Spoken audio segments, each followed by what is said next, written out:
it's a long process, and but we needed to do it. We needed to propose, and we needed to try this reclassification in Grand Cru.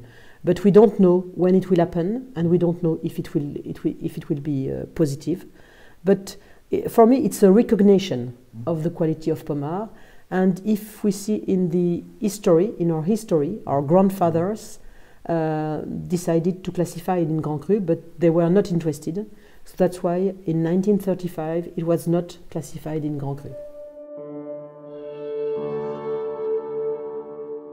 In our, we decided to propose all Ruggiens and all les Eppenauds, Grands les Eppenauds, Petits Eppenauds, Clos des Eppenauds, etc.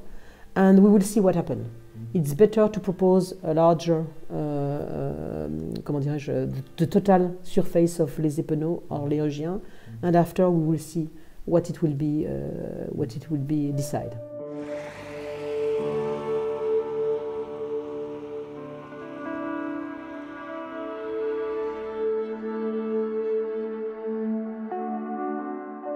Pommard Premier Cru Les Eppenauds is certainly the best known Premier Cru of Pommard. It has a great finesse, elegance and complexity. It's a very sophisticated Premier Cru, but it has this perfect balance between fruit, tannin and acidity. A fantastic expression on the nose, some spicy notes and some red fruits like cherry, and in mouth you have a big volume, a big intensity and a very soft and silky tannin. And you have a long length also.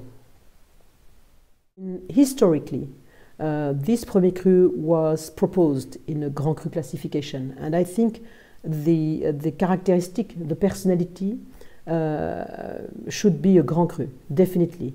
It's very well known all over the world. The notoriety of Pommard Premier Cru Les Eppenauds is recognized all over the world, and it has this fantastic subtle, it's very subtle because you have this expression on the nose, this large complexity, it's very expressive, and in mouth you have a very long finish and a great, it's a noble wine for me, it's a noble wine really. It's the high fashion Premier Cru of Pommard.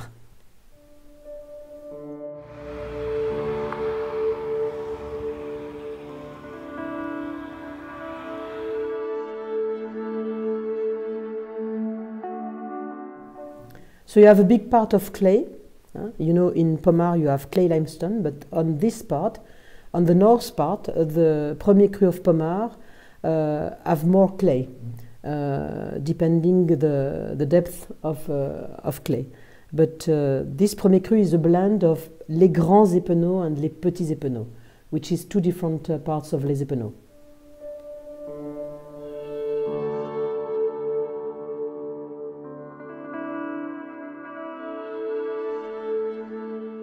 You know, the same problem for all the Grand Cru. You know, if you see the history of the other Grand Cru, like Corton, for example, but because if we obtain this classification in Grand Cru, we will have a fantastic communication on this, and I think the people will understand immediately what is Ruggien and Eppenauds and why you don't see Pommard anymore on the label.